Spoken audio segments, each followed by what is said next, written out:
What is up, Entrepreneur DNA family? Welcome back to another episode, and this one is going to be great. He has been on twice before on the Science of Flipping, and again, Entrepreneur DNA. This is the third time. My close friend, business partner, financial wizard, Chris Naugle is with us. What is happening, brother? Oh, not much, man. Lots happening, but we're gonna get into that, I believe. Yeah. Listen, you and I have done real estate for, cumulatively, like almost 40 years, right? Between the two Eek. of us. Getting old. Uh, isn't that crazy to say, by the way? It's Uh, very crazy to say. I mean, I got a birthday coming up on Monday. I'll be 48, and I'm just like, holy crap, I'm closing in on 50. Dude, me and my wife just said the same thing, man.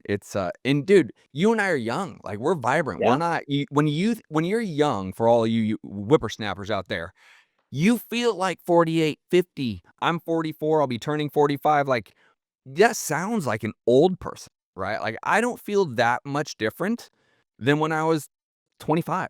Like physically a little bit, but not much. I'm gonna say I do. But I was a professional athlete back in those days, and now here's the biggest difference. It's not that I feel like I'm out of shape or I feel like I can't accomplish things. It just takes a lot more effort to Mm, get to that level, to that peak level. Like I'll give you an example. Like I work out and I run a lot and I swim a lot. And running this year, for some reason, I felt like I was dragging logs. And now, like I jog and then I run full out. And here's a cool thing. At first, it sucked. I hated it, but I pushed through it. And I just every day that I run, I push even harder. This morning, what I do is I'll pick a point to start running as fast as I can. And I know I'm gonna hate it. I'm dreading it up to that point. I hit it, yeah. I go all out. And the goal is like I pick a point that I'm gonna run all out to. When I get to that point, I'm like, nope, we're going to the next one. And then I get to that point, and I'm like dead. And I'm like, nope, I'm going to the next one. And as I've done that, I've been able to like push past levels that I would have been at when I was in my 20s, but it's come at a major it's just hard, man. It's That's just mental though. freaking That's your hard. maturity, right? Like the difference is you now have the maturity of fortitude and pushing through where you say, okay, you know, I know if I run 2 more minutes, it is like that broke my PR by 2 minutes. I don't want to, but I know what that will do for my mentality and my confidence. That's just a maturity thing is to be able to push harder. But I think it starts with your mental of understanding what you want really, and then what you need to do to get it. Before, you were just going and getting it because you were young and Right. you had the energy. You could just do it. And now it's just like what I just mentioned with running. That's how I do everything in my life. That's how I run my businesses. I push and push and push until it freaking hurts and then I push harder. I Yeah. do it with every single thing. And it literally, it's not so much physical anymore. It's mental. It's 1000% mental. Yep. I love it. So let's get into the subject just because I think you and I could go on tangents like we do. Um, so listen, we've been in real estate for almost 40 years cumulatively. We've done thousands and thousands and thousands of deals between the two of us. We have helped tens of thousands of people. We've spoken on stages. One thing you and I can relate on is the economic status of the country in real estate, right? Yes. Understanding the financials. And I know, and you agree, people are house rich and cash poor right now. And that is not a great place for our country to be. Not at all. Not at all. And it's very interesting. I study economics kind of like a nerd. It's one of those weird, dry things that I just love. And recently, I was out in Puerto Rico for a business event, and a chief investment officer of one of the giant mutually owned insurance companies we work with was up there, and he's talking about the economic conditions of the country. He's talking about the big, beautiful bill, the impact that's having on folks or will have on average Americans as well as businesses. But he said some things that really were amazing. And let me preface what he said. He's talking about the problems about him in America. He's talking that during COVID, savings rates were way up and debts were being paid down. And he said that was really good. But then when the country opened back up, savings were spent down and debts were on the climb. And now we are at a point where we are at all-time highs with debts. Delinquencies on credit cards, car loans, student loans, and pretty much all debts are climbing at alarming rates, meaning people are delinquent on their debt obligations. But then he throws a left hook, like a Mike Tyson left at us, and he says, but for the first time in American history, Americans' debt to asset ratio is the lowest it's ever been.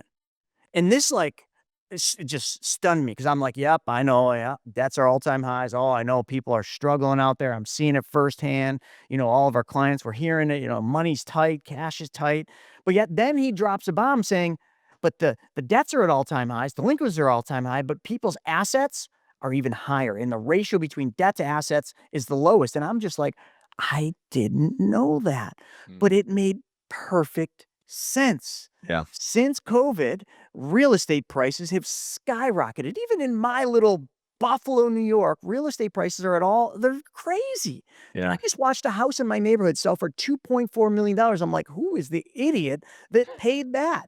But like, that's the new reality. So the whole point of what he was saying is the stress people are under right now is because they're living a debt induced life because that's how they're maintaining their lifestyle is by debt, by borrowing and borrowing. Now, unemployment numbers are low, so they're supporting the debt, but you're starting to see the cracks in the foundation. But he said the reason people keep spending to maintain this standard of living is because when they look on paper or meet with their Mm. advisors or their accountants, they're like, look at all this equity. I've got Yeah. all this equity in my house. My 401k is at all-time highs, but that isn't translating down to cash flow. And Yeah. that is where the problem is. Yeah, because you can't. I mean, listen, you and I both know you can do HELOCs, and there's ways to liquidate equity for sure, right? But it Uh, comes at a cost. but it comes at a cost. And the reality is, if you don't actually change your mental state, meaning if you live a financial life that you actually can't afford from your paycheck, then let's just say you go rip out. I'm going to make a number up: $250,000 of equity at your house, and you actually get it. And then you go pay off your credit cards or you go pay off your debt and you haven't changed your habits. You haven't changed how you're actually living. It is going to be the cycle that can break the financial world again because no one's changing their habits. I will I don't study economics. I just have a little bit of common sense to me, just a little bit. That's all you need, really, is some Y- logic. Yeah, listen, if people don't change, there is going to be a massive crash to our financial world, right? Because it's not necessarily the banks, in my opinion, this time. Some of it, don't get me wrong, but I will make the argument what you just said is people's habits, which started, by the way, in the run up to COVID, the financial world from 2012 to 2021 was immaculate. If you guys weren't making money during that decade, you weren't breathing. Like, I don't know what to tell you. If you were an entrepreneur, if you were in real estate, if you were in the financial sector, if you were doing insurance, if you were doing anything Chris does or I do, you crushed it for a decade. Like, there was no other way. The wind was at our back. Everyone was getting rich. Appreciation of real estate was going rampant. Lending was easier. Like, it was just wild.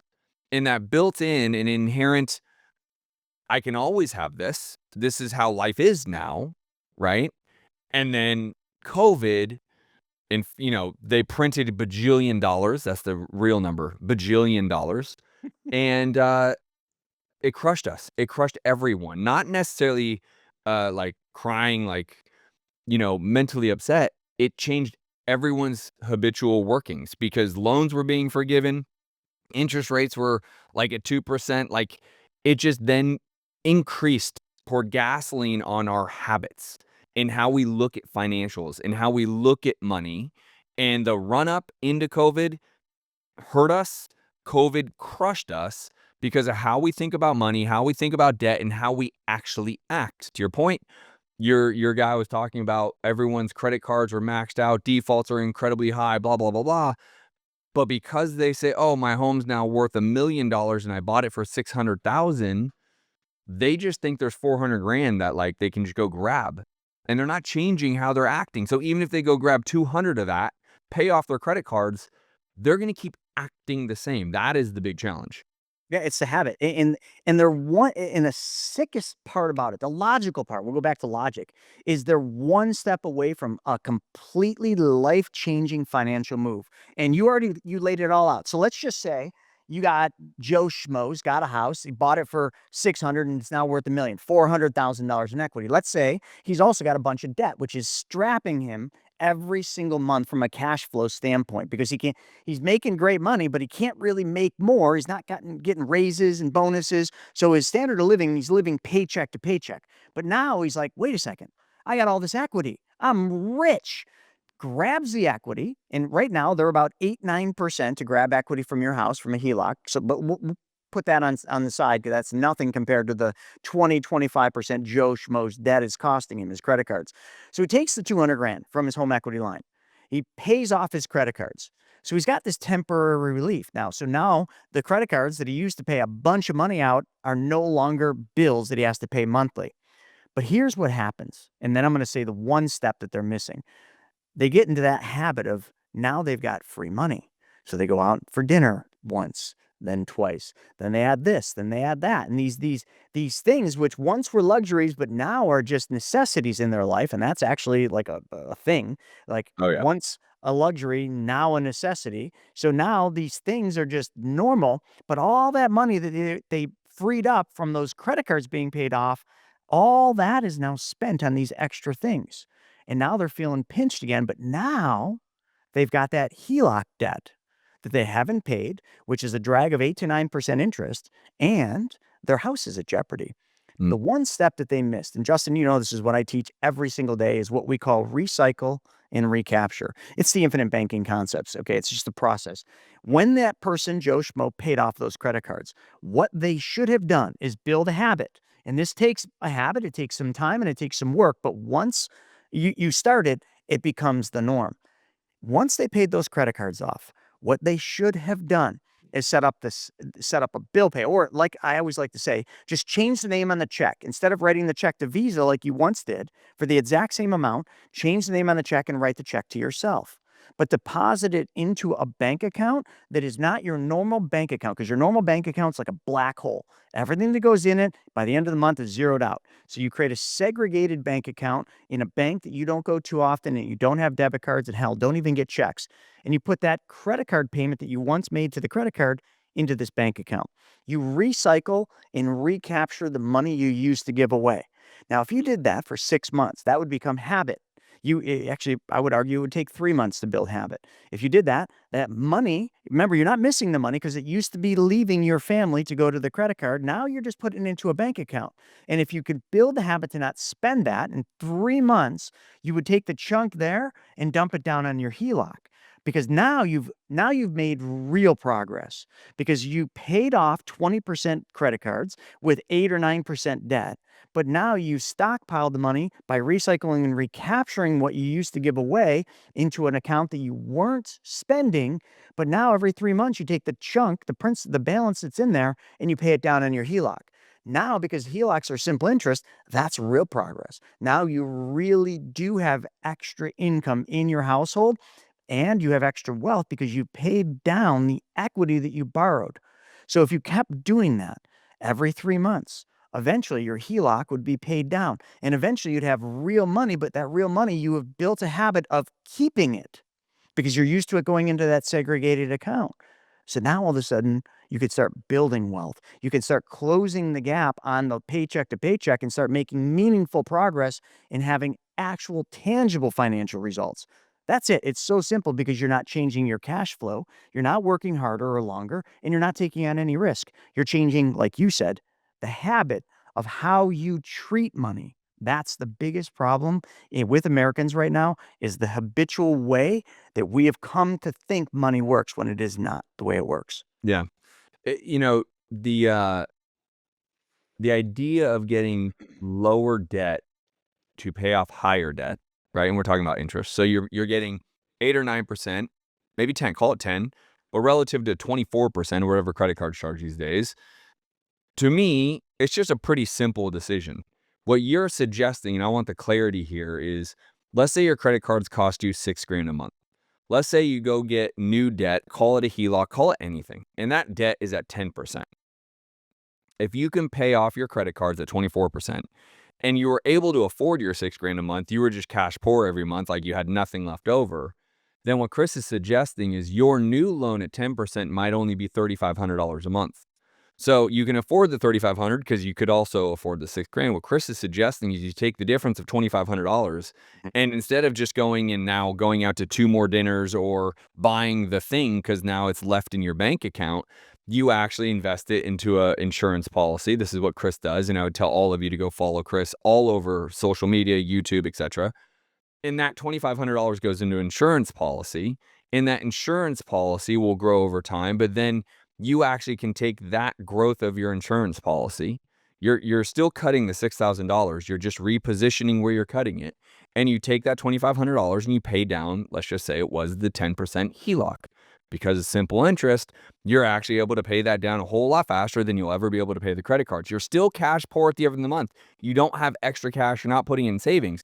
You're just reallocating where the money's going in a way that what I think of it is brilliant about HELOCs. I'm a big HELOC proponent, by the way.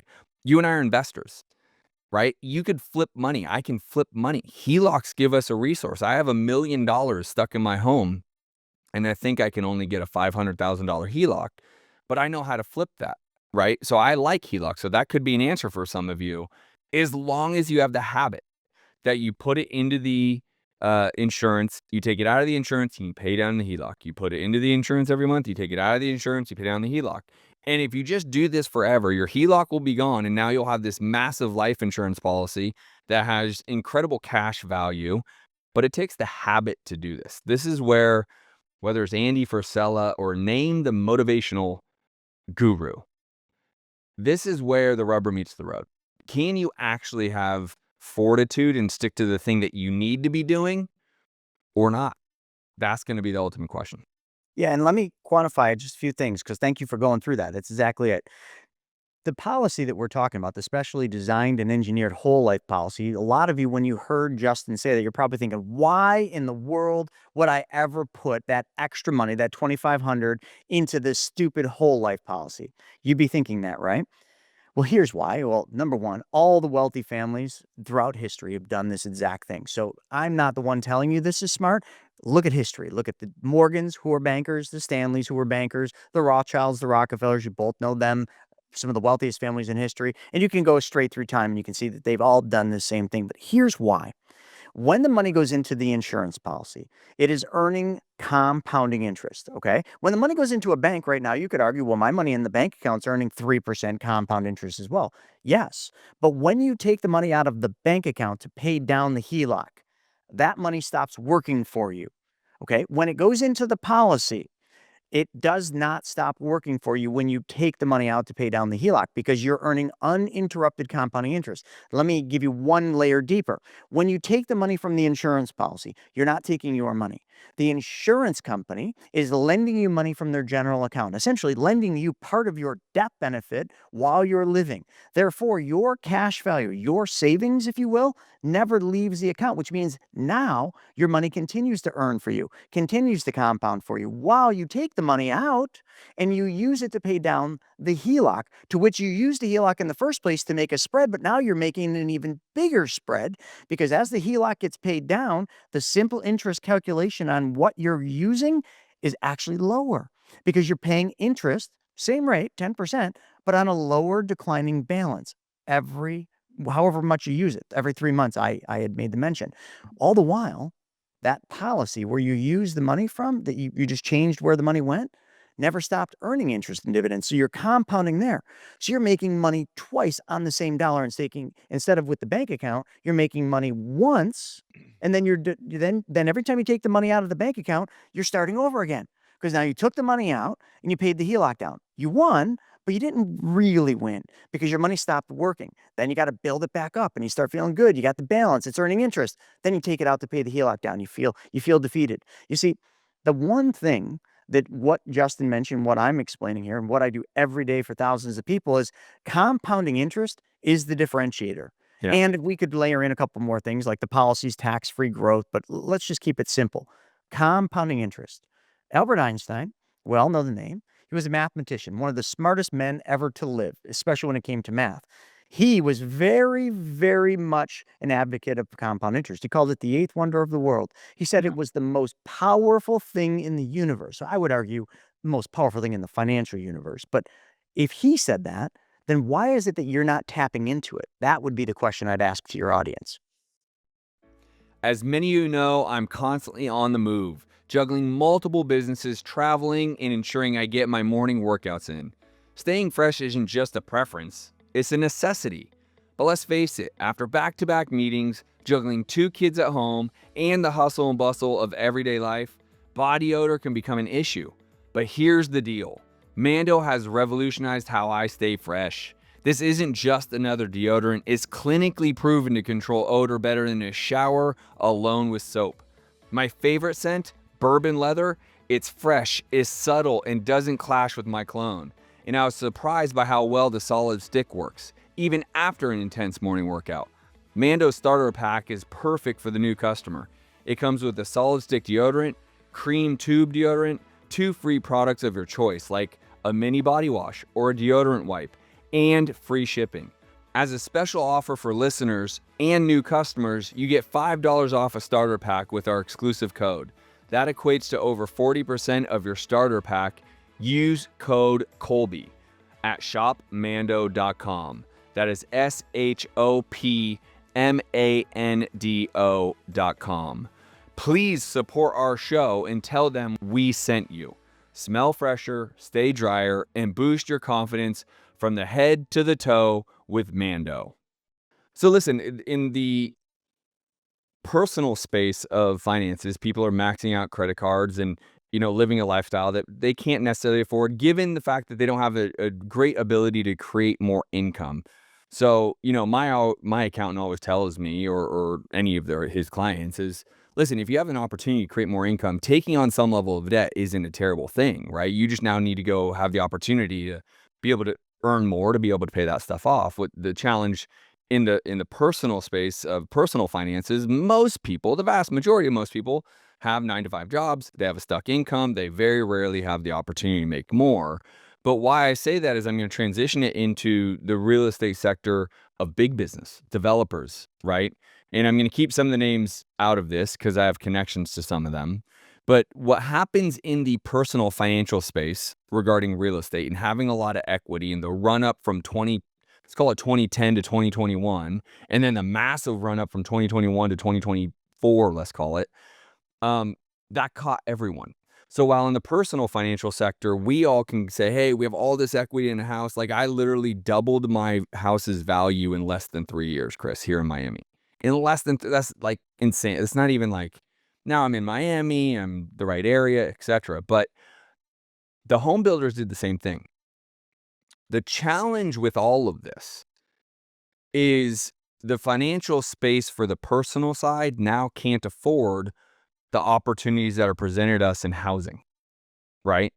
Absolutely. Because of their debt, because of their DTI, because of the income ratio. But the lending was way cheaper for these developers then, and they built a product based around where the market was heading. The challenge we have is it takes time for them to build the product. So when the product is ready to sell and the financial world has changed shape and people are hurting more financially, maybe they're not, financially getting crushed, but even this concept we're talking about in credit card debt and debt to income ratio and equity, which they can't really do much with, being able to sell these assets as a builder is becoming incredibly difficult. I've had several conversations over the last 45 to 60 days with actual builders, and I'll keep their names out of it because I think I'm going to have a nice opportunity for myself, but they're feeling it, right? This isn't siloed to personal financials, right? This is big business. This is builders. This is real estate as a whole took a trajectory for the better part of 15 years that isn't sustainable today, and now we all have to deal with it. Dude, speaking my language, and it's interesting, and I would call it, we the masses, the developers and all these, they go off of data, but they chase the wrong data. So what you just mentioned is spot on. These developers saw a huge opportunity. And that opportunity is there's a massive shortage of housing in this country. And there still is today, a massive shortage. So if any of you listening to that heard that, there's a massive shortage, you'd be like, ooh, opportunity, right? I'm going to go out and I'm going to provide housing to fill this massive shortage. Now, after COVID, remember I mentioned savings were going up and people were feeling flushed with money. The government printed a 5 point something trillion dollars, which we can't even fathom how much money that is. So like everything was just overflowing with opportunity and money. So they then started their project. So we'll call that 4 years ago. It's a long process. the permitting, the getting all the infrastructure in place and going vertical on your projects and getting them to the market. So let's just say a project started in 2021, hits market 2023, 2024. Right? For some, that's probably realistic. A lot has changed from 2021 till 2024. A ton has changed. We just talked about some of the big stresses right now. Debt.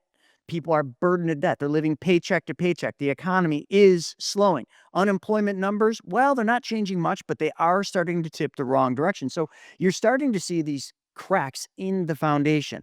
But yet, all this housing was built to solve a problem, which was there's a shortage, but they never ever looked at where the real need was, or they did and they just ignored it because it wasn't sexy. So the real need this entire time in this housing shortage was affordable housing. You've heard this talked about over and over and over again. Yep. But what did developers build, Justin? They didn't build affordable housing. They built luxury apartment complexes, luxury mixed use, retail, and that. Why? Well, because that was the appetite the banks wanted. And that looked good on a pro forma, and they could make their numbers look good. And they had data to support that, but it wasn't sustainable data. So what you're seeing now, and I'm just going to pick on your state of Florida because it's one of the worst right now for what's Yep. going on. Yep. You are seeing pullback in prices, especially in multifamily. I'd argue that multifamily has been in somewhat of a recessionary state for the last 3 years because of what we're talking about here. They missed the mark. The syndicators and all these developers missed the mark. They built luxury. They bought luxury. They overpaid for all this stuff because they thought the parade was never going to end. Well, now in Florida, and I just did a whole YouTube video on this, 17% vacancy rates. So Mm. you're in real estate and your audience knows real estate, but like if you ran a pro forma with a 5% vacancy, but now you're realizing double digit vacancies, what happens to you as the real estate owner? We are dropping. I mean, the reality is you and I talked about this previously. You still got to cover the bills, Yeah, right? You bills still got got to to pay get the paid. bank. You still got to pay the taxes. And listen, in the state of Florida, I'm a resident. My property taxes here are insane, right? Yeah, I have no income tax. Bro, Florida gets you. They're gonna find a way to get their money, right? So whether it's Tolls, man, insurance, you guys got so many toll roads. oh my God, toll roads. So property taxes is one way, but the insurance component of this, when I have 60% or what you just said, what did you say, 40% of my um portfolio goes vacant or whatever number Yep. you just used, 17% in Florida. 17. I still have insurance on those properties, Yep. which is insanely And your high. insurance has probably gone up Oh yeah. 17% in the last year. Minimum, Yeah, right? minimum. And so that's why, I mean, I'll make an argument, which I don't want to change the subject too much. Like the single family asset portfolio game, until you get to scale, is just not sexy. It is just pure work, putting out fires, answering challenges, finding solutions because you don't have the economies of scale. Fine. You go and get 200 doors, you have economies of scale, you can get through most anything. But uh, you know, our world right now in the the real estate space is very, very interesting because what you said, I bought 4 apartments in 2024 for what you're saying. I was trying to look around the corner. Now, I've had my own challenges with that, but the end result is likely going to be really, really good, right? And it's because it's going to be affordable housing that the city itself needs. The city is giving like 25% rent increases for people who are bringing new affordable housing to market. Like there are states and cities and counties that are leaning into this in a big way because the builders, they built A-level properties that just doesn't fit the mark Yep. because their cost to build became so expensive because of COVID. The lending no longer was as good for them. They have to get out of their loans. They have certain level of loans, construction loans, etc. The loans these days are nowhere like they were in 2022, right? And now they built this product that doesn't fit the mark for affordable housing. So an investor like me doesn't want to go buy 20 doors from them, which conceptually sounds great, but I can't afford to buy that house because the rents won't give me the return I need to buy that house. And it's this cyclical, again, this whole cycle of like the builders and the real estate side is just as impacted as is the person who maybe got a little egregious with their credit cards and now has to find solutions. Yep. And It, good. it's that, we've all seen the scale, right? you've got demand and price. So what has to happen is the prices, which right now are record high, price of housing, the price of rent, that has to level to what the demand can afford. So you are, no matter how much you believe this or not, you are going to see a softening. You're going to see a softening in rents, which you're already seeing, but you're not seeing it directly in price. You're seeing these real estate owners that built these luxuries giving 1-2 months free. But literally, if you pencil that out, that's like a reduction in rent, quite Yep. significant, because you're literally giving 2 months of free rent to entice people to come in and rent your space, which you don't even know whether or not they're going to be able to afford long term or not. But that's a whole nother story. Yep. You're going to have this leveling. You're already seeing it in the Sunbelt states. You're seeing pricing of the properties come off of their highs. Not seeing that nationwide, but you're seeing that in some of the highly appreciated areas. And you are definitely seeing softening of rents, which is going to hit the bottom line for these developers. We just haven't seen it yet. You're only starting to see the cracks in the foundation, but these cracks are going to get bigger, and it's going to happen faster.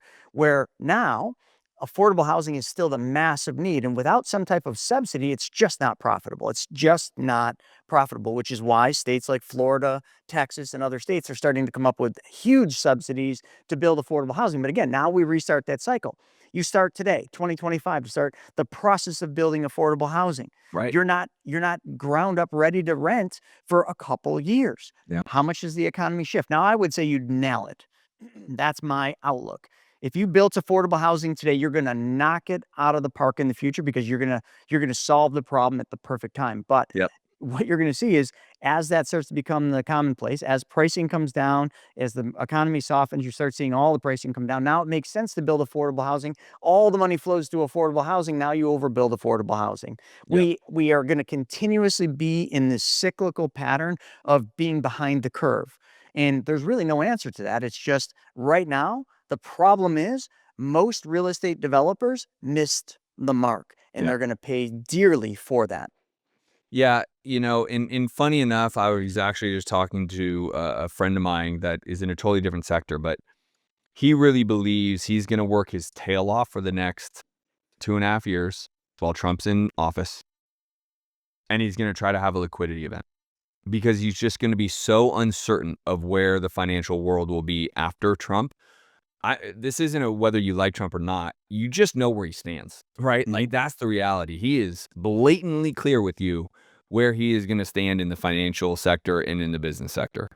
And, I think for a lot of people, and this is not financial advice, I'm not a licensed financial advisor, but I think making a play to reduce as much debt as you possibly can and have some level of liquidity event here before Trump is up, I think benefits everybody. I think it benefits builders. I think builders should be taking massive discounts right now, moving units, getting out of what they were in for 2 or 3 years.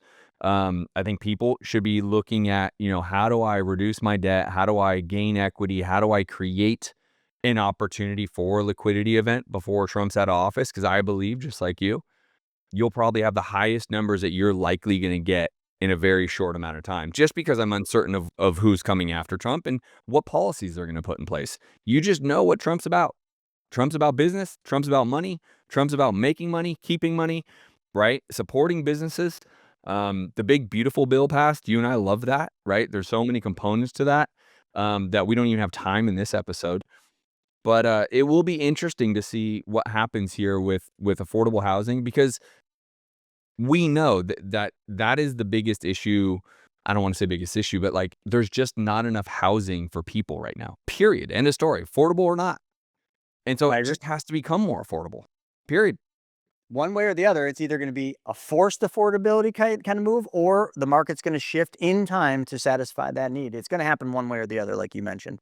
The other Yeah. thing too, and I know we don't have time to get into it, but the big beautiful bill, which came with much controversy, a lot of extra debt on the balance sheet that nobody wants, because obviously, and Trump did run on paying the deficit down. I just want to hit on two things. Number one, everybody that says that the big beautiful bill is just for the wealthy, you clearly can't even read.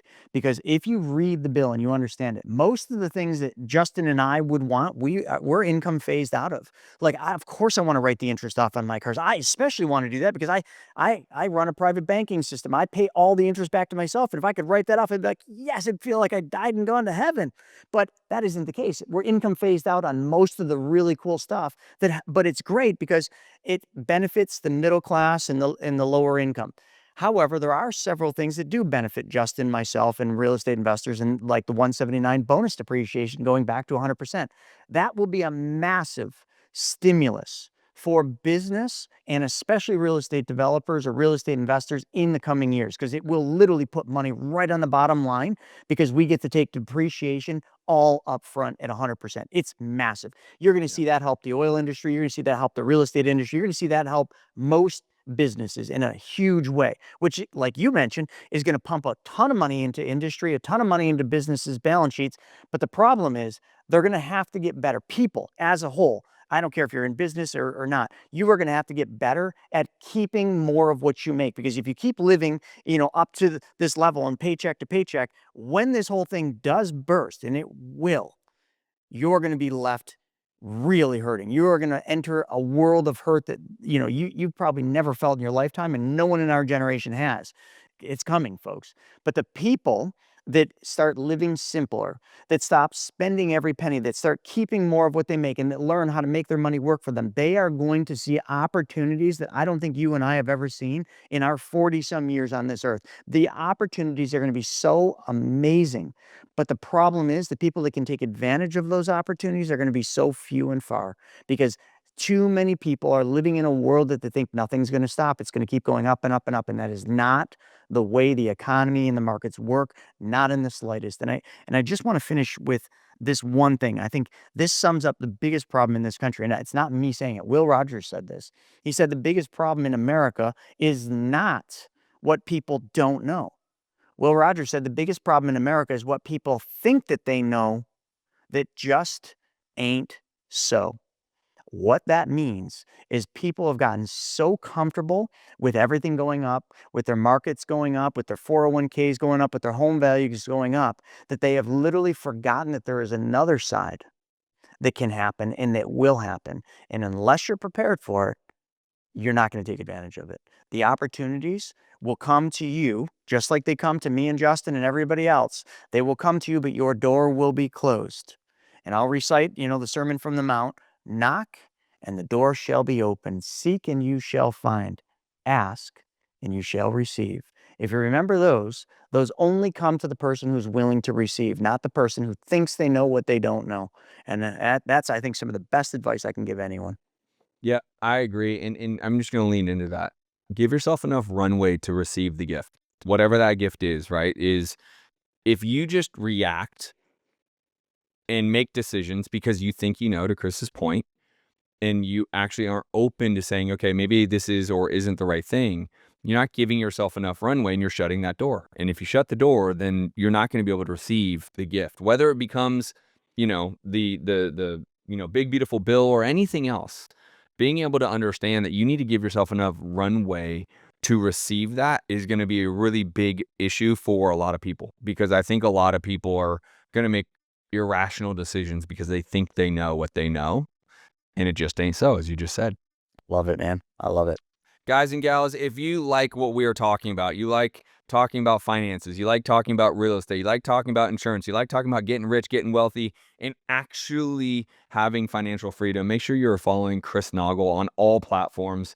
Be Your Own Bank is his business. Chris Naugle on Instagram and YouTube. He's a very close friend of mine. He's a business partner of mine and someone I go to advice all the time for financial advice. And so I appreciate you coming on. Hey, thanks for having me, man. Appreciate it. All right, guys, if this was helpful, or if you think a couple people need to know Chris Naugle, share this with at least 2 of your friends. I'd greatly appreciate it. We'll see you on the next episode.